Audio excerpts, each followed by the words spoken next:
Welcome back everyone. So this is Remembrance weekend coming up. Remembrance Sunday is approaching, and once again the pro-Hamas, pro-terror, pro-murder, pro-Palestinian, Jew-hating mob have chosen to try and make this weekend all about them. Yet again, they'll be making as much noise as possible, and they've stooped so low this year to even try and bastardise our beloved Poppy, whilst arranging their usual chaos in our capital city and in other cities across the UK that is costing this country and us taxpayers a small fortune every weekend. What an asset to the nation these people really are.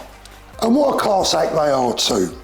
On the one day of the year that we ask for some respect, peace and quiet for those that gave their lives so that these vile individuals could come and live here in safety in the first place, in peace, to set up their businesses, to buy their own homes and to bring up their children in safety. They choose to hold yet another rally and to make a mess of our Poppy for their cause, which of course is always more important than anyone else's.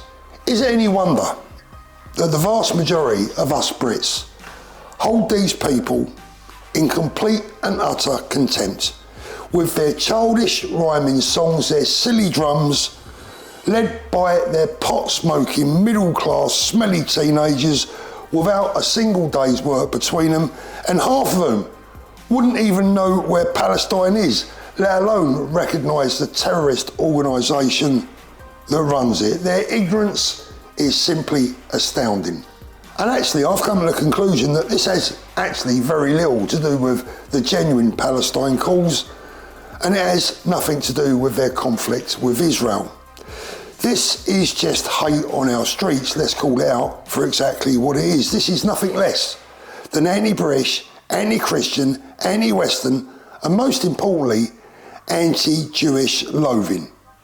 In fact, this is just them flexing and confirming their hatred and contempt for the country that they choose to live in, and whilst they're at it, they're spitting on the memories of our forefathers and our way of life. That's exactly what they're doing. They know it, and they don't even try to hide it. Why else would they desecrate our beloved war memorials with their flags? They did it last year, and don't be surprised to see them try and do it again. So, the message that they are clearly trying to send out to us has been received. You go ahead with your day. Go ahead with your silly drums. Go ahead with your hatred, and go ahead with your disdain for our fallen heroes, because just as we will never forget them, we will never forget you.